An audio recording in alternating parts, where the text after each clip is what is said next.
में पेशेंस के साथ साथ प्रैक्टिस बहुत इम्पॉर्टेंट है। ठीक है, पेशेंस और प्रैक्टिस सिर्फ मैं प्रोग्रामर्स के लिए नहीं कह रहा हूँ, अगर आप MBA भी कर रहे हो तो उसमें भी पेशेंस के साथ प्रैक्टिस करो। आप अगर डॉक्टर लाइन में हो, इंजीनियर हो, कहीं के लॉ कर रहे हो, आप कुछ भी कर रहे हो, आपको पेशेंस और प्रैक्टिस का कॉम्बिनेशन करना है। इसको कहते हैं T² प्रैक्टिस। ध्यान रखिएगा कि ये तुम्हारे कॉलेज लाइफ का सबसे पहला एलिमेंट है। दूसरा आपको ध्यान रखना है, प्रैक्टिकल नॉलेज पे फोकस करें। एकदम थ्योरेटिकल नॉलेज के पीछे भागना छोड़ दे। 12th स्कूल में ध्यान रखना, थ्योरेटिकल नॉलेज के दम पे कई बार तालियां बजी, कई बार अवार्ड मिले, शाबाशी मिली, मेरिटियस स्टूडेंट है, माँ बाप को भी काफ़ी गर्व हुआ, बच्चा रट्टा मार के बैठा हर डेफिनेशन को। कॉलेज में थ्योरेटिकल को किनारे करे। आपको ध्यान रखना है, पैसा केवल प्रैक्टिकल से आता है। आपके घर में कोई भी प्लम्बर, कोई भी अगर पर्सन काम करता है तो उसका प्रैक्टिकल देख के आप उसको पैसा देते हैं, उसके थ्योरेटिकल बकवास से सुनते हैं कि भाई ये पाइप कैसे लगा, उसने अच्छा खासा डेफिनेशन दे दिया, बोले उससे क्या होगा, पाइप लगाइए सर, पाइप लगाइए और पाइप से पानी नहीं आना चाहिए। ठीक है, तो थ्योरेटिकल ध्यान रखना, ये केवल स्कूल तक है, दुनिया प्रैक्टिकल पे जीती है। और मैं आपको बता दे रहा हूँ, हमारे शहर के पिछड़ने का मेन कारण है कि हमने थ्योरेटिकल का प्रेम छोड़ ही नहीं पाए, हम प्रैक्टिकल करते ही नहीं।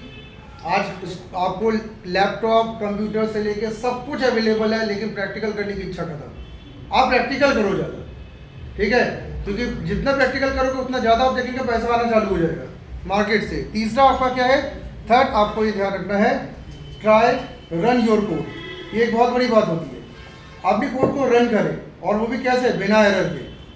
ठीक है, ये आपको ध्यान रखना है कि कोई भी अगर आप कोडिंग कर रहे हैं तो आपको ट्राई करना है बिना एरर के कोड को रन करना। इसके लिए आपको क्या करना है, प्रैक्टिस करनी है, प्रैक्टिस करिए और देखिए कि बिना एरर के कोडिंग तक मैं कैसे पहुंच पा रहा हूँ। दुख की बात यह है, आफ्टर योर BTech, BSc या कोई भी आपने मान्यता प्राप्त डिग्री आपने हासिल की, उसके बाद आप बड़े हंसते हुए कहते हैं कि सर मुझे 2 नंबर में प्लस करना नहीं आ रहा है।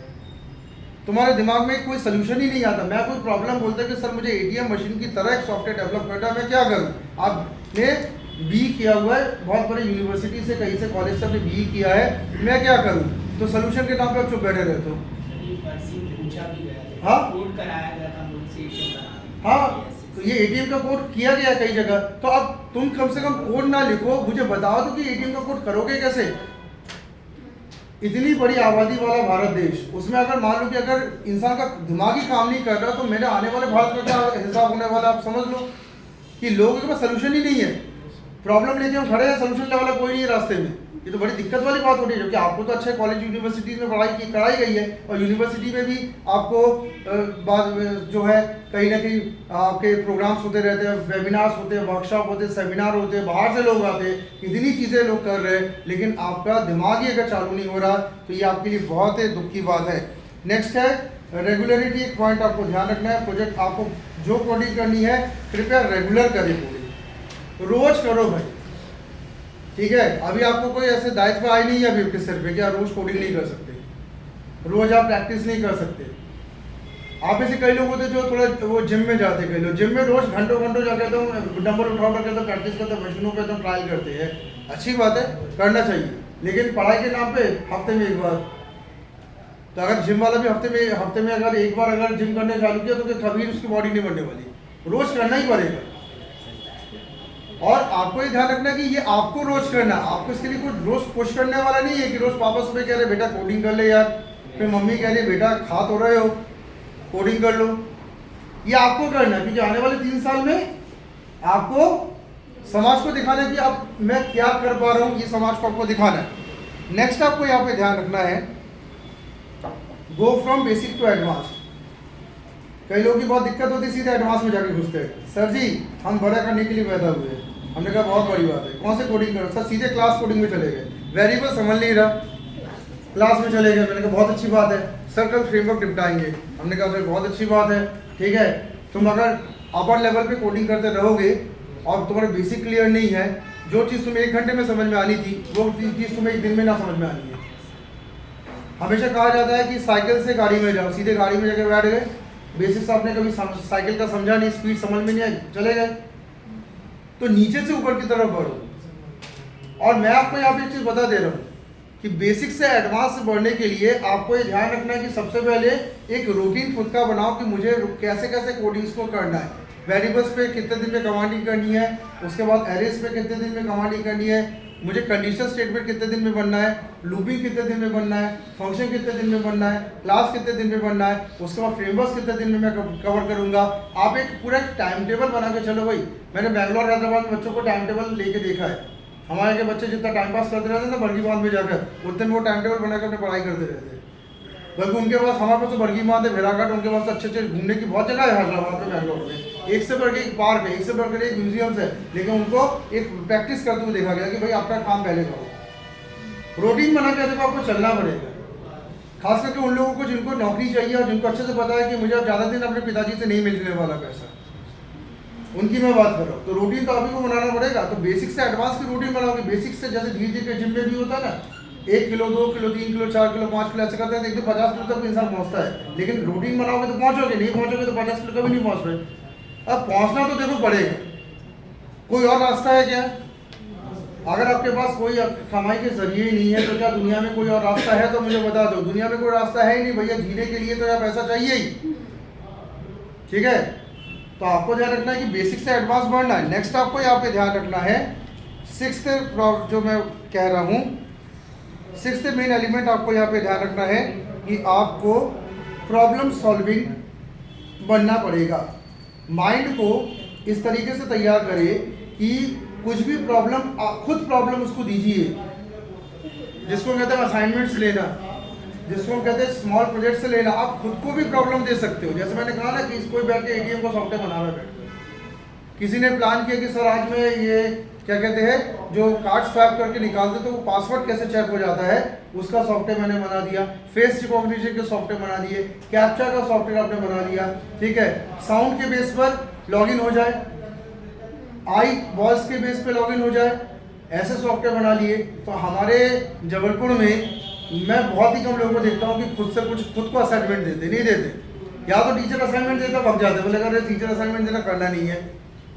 ये बताइएगा, आपने अपने दिमाग को कल्टीवेट तो किया नहीं 3 साल में। पापा ने तो पैसे दिए थे, पापा ने तो अपने पिताधन का कवर कर लिया, माँ ने भी घर के खर्चे कम कर लिए, राशन पानी कम कर लिया, बच्चे थोड़ा थोड़ा में जी लेंगे, इसको अच्छे कॉलेज में पढ़ाना है। 4 साल बाद क्या, 4 साल बाद क्या, पापा ने जो इतना कर्जा लेके बैठ गए तो पापा ही कर्जा चुकाते रहते हैं। कई जगह देखा, आफ्टर 4 years पापा ही कर्जा चुकाते रहते हैं। बैंक वाले तो पैसा लेने लगे, तुम तो खड़े हुए नहीं।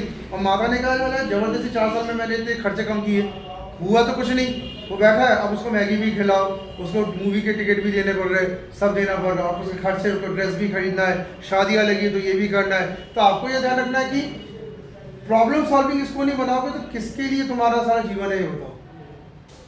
एक्चुअली आपको ध्यान रखना, दुनिया में पैसा उसी को मिलता है तो किसी का प्रॉब्लम सॉल्व कर सकता है। आप देख पा रहे हो ये जो घर बनाने वाले हैं, मिस्त्री है, लेबर क्लास है, ये प्रॉब्लम सॉल्वर्स ही तो है। तुम्हारी प्रॉब्लम सॉल्व करते पैसा कमाते हैं, घर 20 बच्चों को पालते हैं, तुम कौन सा प्रॉब्लम सॉल्व कर पा रहे हो? किसी को प्रॉब्लम सॉल्व कर पा रहे क्या? इंडस्ट्री में, जिस इंडस्ट्री की पढ़ाई की उसको छोड़ के दूसरी इंडस्ट्री में चले जाते हो, एक तो और महान बच्चे पैदा हो गए। पढ़ाई आईटी की करेंगे, फिर माल रास्ते में रेजर ब्लेड बेच रहे, रेजर खरीदेंगे क्या? तो तुम क्या ये करने के लिए बने थे? तुम आईटी में गए क्या? तो तुम मैकेनिकल में क्यों गए थे? मशीन बनाओ। तो ध्यान रखना, प्रॉब्लम सॉल्वर बनोगे तभी तो दुनिया पैसा देगी। दुनिया ध्यान रखना उससे मतलब रखती है जो हमारा प्रॉब्लम सॉल्वर है। अच्छा, मोदी जी क्यों प्राइम मिनिस्टर बन जाते हैं? Problem solver. हम जानते हैं कि हमारे प्रॉब्लम की सॉल्विंग मोदी जी कर सकते, तभी हम उनको दे रहे हैं। अगर नहीं कर पाएंगे तो मोदी जी तुरंत अलग। सही बात है ना भाई? हम लोग तो ये देखते रहते ना, अमित सर के साथ क्लास में लोग बैठते प्रॉब्लम सॉल्व कराने के लिए। प्रॉब्लम सॉल्व, जिस दिन मैं नहीं कर पाऊंगा अलग। तो प्रॉब्लम किसी की सॉल्व कर पा रहे हो, कुछ नहीं कर पा रहे, उसके लिए दिमाग को तेज करो कि भाई मुझे किसी की प्रॉब्लम हो, मुझे क्या करना, आईटी इंडस्ट्री में जाकर प्रोजेक्ट्स बनाने हैं। मेरा मेन काम क्या है, जो भी मार्केट से प्रोजेक्ट आएगा उसको बना के वापस मुझे देना है, जिससे मेरे सैलरीज डिसाइड होंगी, मेरा आगे का फ्यूचर डिसाइड होगा। और मैं आप सबको ये बता दे रहा हूँ कि अगर आप प्रॉब्लम सॉल्वर नहीं बन रहे, आज भी अगर 2024 में प्रॉब्लम सॉल्वर नहीं बने तो आपका कैरियर एंड हो चुका है। और सरकार नौकरी नहीं दे रही है तो सरकारी नौकरी की तैयारी करो, कुछ नहीं होने वाला वहाँ पे। प्रॉब्लम सॉल्वर बन के कुछ देखिए, जो सीखा हो उस पर आगे बढ़ो ना भाई। जो सीखा उसी पे आगे मेहनत करो कि हम आगे कुछ कर ले। डिग्री तो पिताजी ने दिलाई है, आगे कुछ है ही नहीं। लास्ट पॉइंट इसमें मैं लिखूंगा, मेक प्रोजेक्ट से सबको मैं फिर से एक चीज़ बता दे रहा हूँ, प्रोजेक्ट बनाओ, प्रोजेक्ट बनाओ। इंजीनियर, अगर आप मैकेनिकल वाले मशीन बनाओ, इलेक्ट्रिकल वाले इलेक्ट्रिकल बोर्ड बनाओ, ठीक है। अगर आप सिविल वाले हो एक छोटा सा घर टाइप का कुछ एक बनाओ, कुछ तो करो। आईटी वाले हो सॉफ्टवेयर बनाओ, वेबसाइट बनाओ, ऐप बनाओ, कुछ तो बनाओ, प्रोजेक्ट्स बनाओ। आजकल ध्यान रखिएगा, सब कुछ प्रोजेक्ट्स के आसपास घूम रहा है। लोग ध्यान रखना, आपके प्रैक्टिकल क्या कहते हैं एक्सपर्टाइज को आजकल चेक करता है। किसी को मतलब ही नहीं है तुम क्या डिग्री किए हो, कहाँ से पढ़ाई की हो, किस बैकग्राउंड से आए हो, मुझे नहीं मतलब है। तुम्हारे प्रोजेक्ट्स पे ताकत है, मैं तुम्हें मौके दूंगा, नहीं है ताकत, मैं तुम्हें मौके नहीं देने वाला। और सुनने में बहुत अच्छा लगता है मैं तुम्हें मौके नहीं देने वाला, लेकिन ध्यान रखना बेरोजगारी सबसे बड़ा श्राप होता है दुनिया में। कोरोना से बड़ी बीमारी क्या है? बेरोजगारी। आप अभी कोरोना चल रहा था, कोरोना मर जाएंगे, अरे अनएम्प्लॉयमेंट से इंसान ज़्यादा मर जाएगा। खाने को नहीं खा कितने दिन जी लोगे? और दुनिया का तो पता ही है तुम्हें, पैसा नहीं है, कोई तुम्हारा नहीं है। ये चीज़ तो जानते हो ना, इस दुनिया में कोई किसी का पैसा नहीं है, कोई किसी का नहीं है। तो ध्यान रखना, अनएम्प्लॉयमेंट से लड़ने के लिए भी सोचो भाई, और कहीं आपको देखने की आवश्यकता नहीं है। तो प्रोजेक्ट के जो गाइडलाइंस मैं दूंगा, वो गाइडलाइंस के हिसाब से प्रोजेक्ट बनाइएगा, जिससे 2024 में इंडस्ट्री में वेलकम आपका हो जाए। और मेरे गाइडलाइंस को अगर आपने ओवरटेक किया तो ये आप ध्यान रखिएगा, इंडस्ट्री से आप वैसे ही बाहर हो चुके हो।